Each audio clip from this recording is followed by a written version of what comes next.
Les amis, on va parler de ce choc.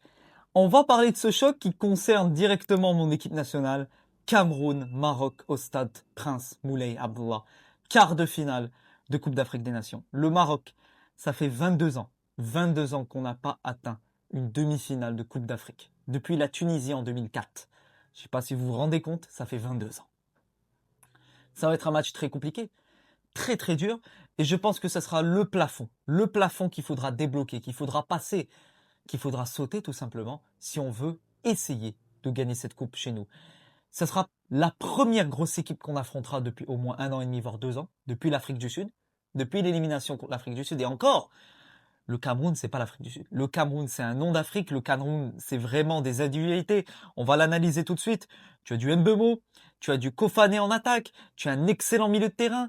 Peut-être que leur souci, c'est défensif. Et encore, ils peuvent s'en sortir. J'ai vu Côte d'Ivoire-Cameroun à Marrakech au stade. Quelle intensité des Camerounais. Évidemment, il y a eu de l'intensité des Ivoiriens, mais quelle équipe, quelle équipe. On va parler de ce match, cette confrontation, déjà les face-à-face. On peut voir qu'il y a eu un Maroc-Cameroun, donc phase finale de championnat d'Afrique des Nations, c'était le CHAN, 4-0 pour le Maroc. Coupe d'Afrique des Nations pour la qualification en 2018, 2-0 pour le Maroc et défaite 1-0. Donc franchement, c'est des matchs assez serrés, mais ce qu'on peut remarquer, c'est que c'est des matchs à score unique. Voilà. Généralement, ce ne sont pas les deux équipes qui marquent. Ça va compter pour mon prono. Ça va être un gros match, comme je vous l'ai dit. Le Maroc, mon équipe nationale en termes de match, on a fait nul contre le Mali. Victoire contre la Zambie, victoire face à la Tanzanie, victoire également face aux Comores. Mais la victoire qui m'avait intéressé, c'était la victoire face à la Zambie. Cette victoire face à la Tanzanie ne m'avait vraiment pas rassuré. J'étais au stade, j'ai pu voir tactiquement comment s'en sortait mon équipe. On a eu face à nous une équipe qui jouait bloc bas, hein. La Tanzanie qui jouait vraiment bien bloc bas. Donc c'est très compliqué à percer. Ce n'est pas ce genre de match sur lesquels je peux me baser pour juger le niveau collectif de mon équipe. La Zambie, on l'a vu, mais la Zambie, c'est faible. Là, tu vas vraiment faire face à une équipe qui va poser le ballon au sol et qui va vouloir jouer au football avec toi. Il n'y a pas de bloc bas ou quoi que ce soit. Ça va être une équipe qui va jouer au football, qui voudra poser son jeu, qui voudra maîtriser son match.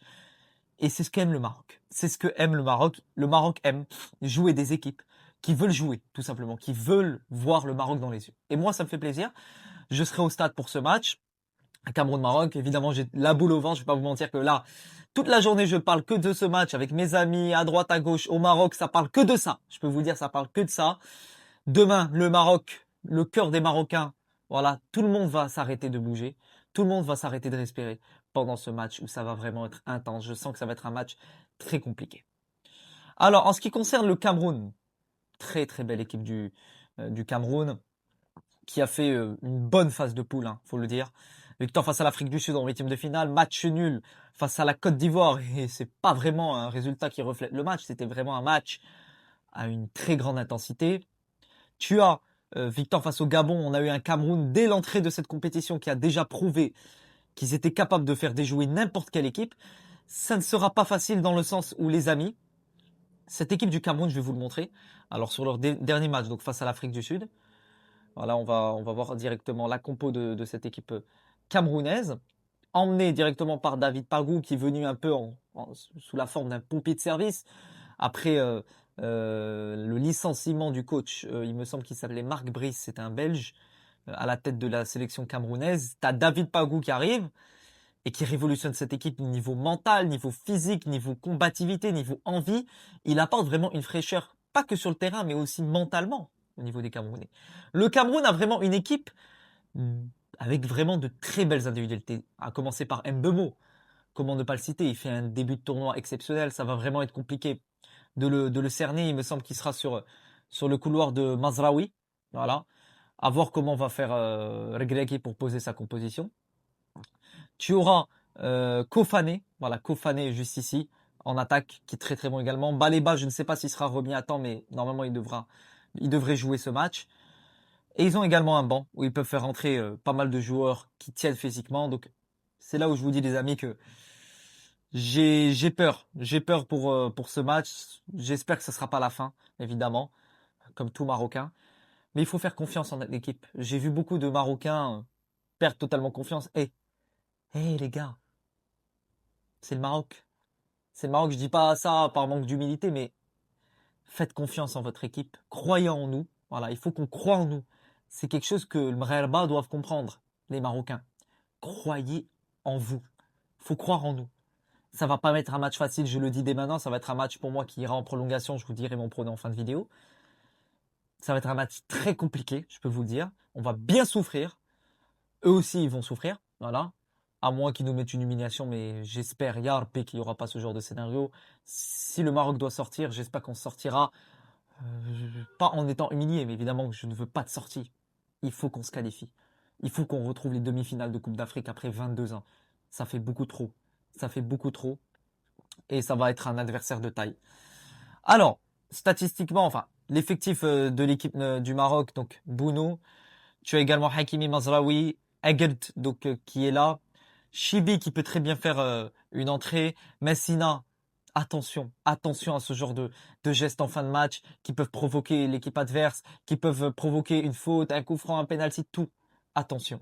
Anas Salah Din, t'as Ed Boudlel qu'on n'a toujours pas vu jouer. Est-ce que le faire rentrer contre le Cameroun à 19 ans, manque d'expérience, c'est une bonne idée? Non, je pense pas.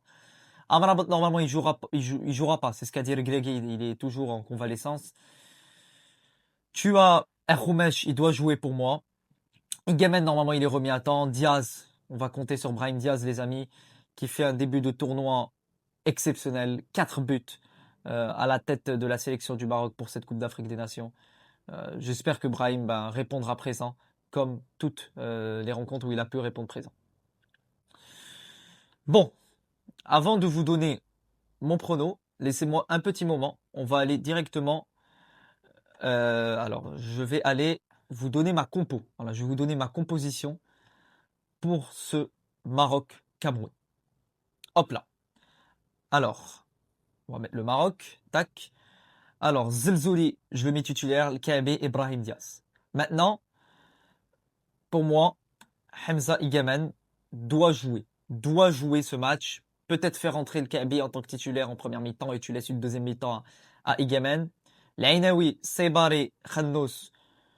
Est-ce que c'est un bon milieu suffisant pour faire déjouer le Cameroun? Je ne sais pas. Après, quand je vois le milieu du Maroc face à la Tanzanie, en l'absence de Esdino Nahi, ou également une absence qui va faire très très mal, hein, je pense que le Gregui repartira sur le même milieu de terrain.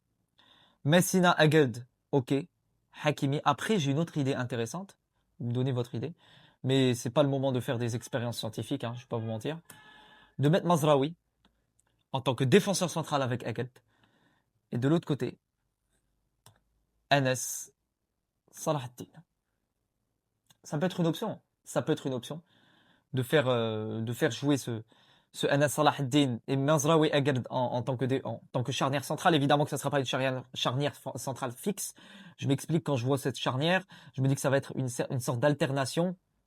Voilà, ça alterne entre Mazraoui, Salahdin, Agad.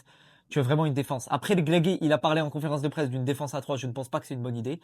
C'est le coach, évidemment, on lui fait confiance. Mais une équipe comme le Maroc, qui a toujours été habituée par ce 4-3-3, 4-1-4-1, et ça ne bouge pas, voilà, sur n'importe quelle phase tactique, faire passer cette équipe en 3-5-2 ou une équipe en défense à 3, c'est très risqué. Surtout que le système à 3 défenseurs est un système qui prend beaucoup de temps, voilà, pour comprendre, pour s'adapter à ce système. C'est pas du jour au lendemain, c'est pas contre le Cameroun en quart de CAN que tu vas réussir à faire ça. Donc voilà pour mon analyse. Évidemment que ça va être compliqué. T'as le Cameroun qui ne perd pas, t'as le Cameroun qui prouve justement face à l'Afrique du Sud, face au Gabon, face à la Côte d'Ivoire que c'est une équipe hyper solide. Ça ne sera pas un match facile, je peux vous le dire. Pour mon pronostic, voilà, donnez-moi le vôtre en commentaire évidemment. Je partirai sur un 0-0 en phase, voilà, en temps réglementaire. Prolongation, toujours 0-0. Et on irait donc en séance de tir au but et victoire du Maroc au tir au but, avantage pour Yassine Boudou. Je vois un match hyper compliqué, hyper solide. Et je vois un 0-0, une victoire au tir au but du Maroc. Si je dois donner un autre pronostic, voilà, pour avoir deux pronos, si on doit finir en temps réglementaire ou en prolongation, je vois une victoire 2-1 du Maroc. Un partout. Je vois le Cameroun ouvrir le score. Voilà, je vois le Cameroun ouvrir le score, ce qui serait assez catastrophique pour nous, puisque nous connaissant, c'est assez compliqué pour nous de revenir au score. Malheureusement, je vois le Cameroun ouvrir le score et le Maroc revenir. Le Maroc revenir, même si ça ne fait pas partie de notre ADN, je vois le Maroc revenir. Donnez-moi votre avis en commentaire. Voilà mes deux pronos. 0-0 victoire au tir au but ou alors 2-1 pour le Maroc avec une prolongation. N'hésitez pas à me donner le vôtre en commentaire. J'ai la boule au ventre, je stresse comme un fou, les amis. Quart de finale de CAN pour mon pays. J'espère que je ne vais pas être déçu au stade. Évidemment que je vous proposerai un vlog. L'analyse, le débrief sortira beaucoup plus tard que prévu. J'espère que ça sera un débrief de joie. Que ça ne sera pas un débrief de larmes. Un débrief où on sera dégoûté, déprimé. J'espère que cette vidéo vous aura plu. N'hésitez pas à vous abonner, à liker, à commenter, à partager. Dima Maghreb. Allah, Al-Watan, Al-Malik. Wassalamu alaikum wa rahmatullahi ta'ala wa barakatuh.